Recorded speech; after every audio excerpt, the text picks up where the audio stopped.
नमस्कार, बहुत स्वागत है आपका न्यूज 18 के डिजिटल प्लेटफॉर्म पर। मैं हूं आपके साथ अंशिका पाठक।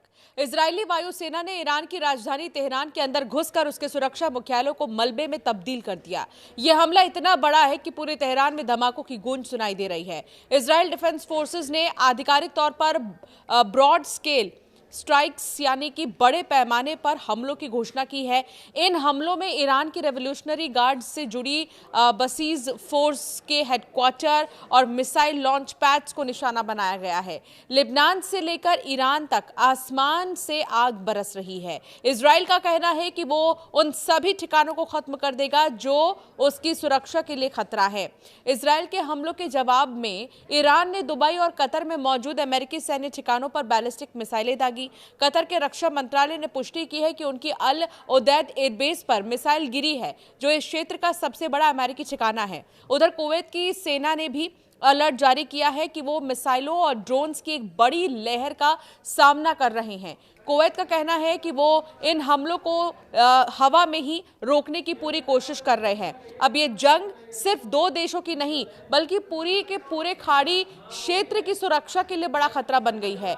ईरान में एक तरफ अयातुल्ला अली खामनेई के अंतिम संस्कार की तैयारी चल रही है, तो दूसरी तरफ इजराइल ने खुली धमकी दे दी है। इजरायली रक्षा मंत्री ने साफ कहा है कि जो भी खामेनेई की जगह लेगा और इजराइल को मिटाने की साजिश रचेगा, वो उनका अगला टारगेट होगा। इस समय खामेनेई के बेटे मोस्तफा खामेनेई का नाम अगले सुप्रीम लीडर के तौर पर सबसे आगे चल रहा है।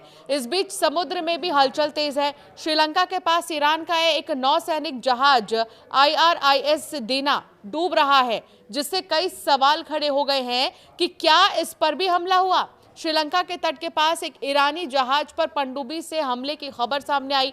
रॉयटर्स के अनुसार इस हमले के बाद कम से कम 101 लोग लापता हो गए हैं, जबकि 78 लोग घायल बताए जा रहे हैं। श्रीलंका की नौसेना और रक्षा मंत्रालय के सूत्रों ने बताया है कि जहाज पर हमला समुद्र में हुआ और उसके बाद राहत और बचाव अभियान शुरू किया गया। अधिकारियों के मुताबिक कई लोगों की तलाश अभी भी जारी है। कुवैत की सेना ने बताया कि देश इस वक्त मिसाइल और ड्रोन की लहर से जूझ रहा है। सेना ने एक्स पर पोस्ट कर कहा है कि एयर डिफेंस सिस्टम सक्रिय कर दिए गए हैं और सभी खतरों को इंटरसेप्ट करने की कार्रवाई जारी है। अधिकारियों के मुताबिक सुरक्षा बल स्थिति पर नजर बनाए हुए हैं और हमलों को रोकने के लिए लगातार ऑपरेशन चलाया जा रहा है। इजरायल वायुसेना के एक अदीर F-351 विमान ने हाल ही में तेहरान के आसमान में ईरान के याक 130 लड़ाकू विमान को मार गिराया। ये पहली बार है जब दुनिया में किसी मानव पायलट वाले लड़ाकू विमान को F-35 से मार गिराया गया। इजरायल के रक्षा मंत्री कात्ज ने कहा है कि ईरान की सरकार अगर किसी भी नए नेता को नियुक्त करती है जिसका उद्देश्य इजरायल को नष्ट करना, अमेरिका और अन्य देशों को धमकाना और ईरान की जनता को दबाना है, तो वो व्यक्ति सीधे निशाने पर होगा। उन्होंने स्पष्ट शब्दों में कहा है कि ऐसे किसी भी नेता को खत्म किया जाएगा।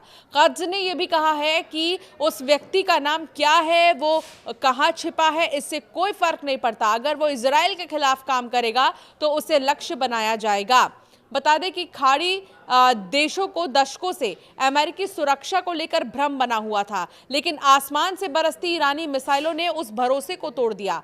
ईरान ने खाड़ी के देशों संयुक्त अरब अमीरात, सऊदी अरब, कुवैत और बहरीन में जमकर मिसाइल और ड्रोन हमले किए। दुबई में तो नागरिक संपत्तियों पर भी ईरानी हमले हुए हैं।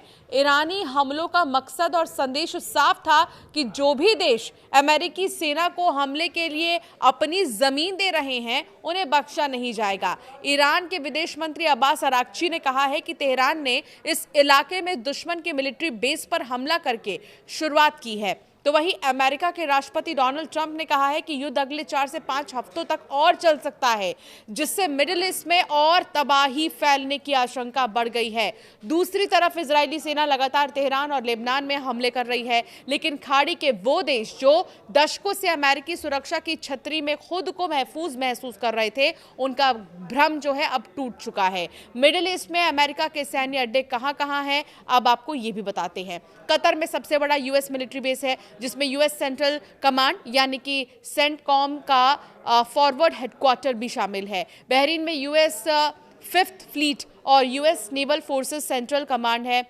इसके अलावा कुवैत में कैंप आरिफजान है जो यूएस आर्मी का एक बड़ा लॉजिस्टिक्स है, हब है। इसके साथ ही यहाँ एक अमेरिकन एयरबेस भी है। यूएई और सऊदी अरब में यूएस एयर फैसिलिटी है। ओमान में कोई आधिकारिक अमेरिकी बेस नहीं है, फिर भी वहाँ वो अमेरिकन फोर्स को अपने पोर्ट और एयरफील्ड की इजाज़त देना करने देता है, इसका जो इस्तेमाल है वो करने देता है। ईरानी मिसाइलों और ड्रोन के निशाने पर अमेरिकी अड्डे। युद्ध के पहले ही दिन ईरानी मिसाइलों ने कुवैत की स्थिति अमेरिकी अड्डे पर हमला किया था। इस हमले में अमेरिकी सेना के 3 जवान मारे गए थे। सोमवार को भी यानी 2 मार्च को कुवैत में यूएस दूतावास के अंदर कंपाउंड में हमला किया गया। सरकारी आंकड़ों के मुताबिक यूएई, कुवैत, कतर, बहरीन और ओमान में हुए हमलों में कम से कम 4 आम लोग मारे गए और 100 से ज़्यादा लोग घायल हुए हैं। तो फिलहाल यहाँ पर मिडिल ईस्ट की अगर बात करें तो आने वाले 2 हफ्ते तो मानकर चलिए कि मामला जो है शांत नहीं होने वाला है। ये युद्ध इसी तरह जारी रहने वाला है। तो दूसरी तरफ लगातार जो देश हैं, अलग अलग देश हैं, वो जिनसे भी युद्ध कर रहे हैं उनको यही चेतावनी दे रहे हैं कि अब आप रुक जाओ, बल्कि पंगा ना लें। हालांकि बड़े बड़े हेडक्वार्टर्स, बड़े बड़े जो फैक्ट्रीज हैं वो तबाह हो चुके हैं, वो नष्ट हो चुके हैं, जिसका बहुत ज़्यादा असर पड़ रहा है आम लोगों पर भी। आपकी राय क्या है इस पर हमें ज़रूर कॉमेंट कर बताएं।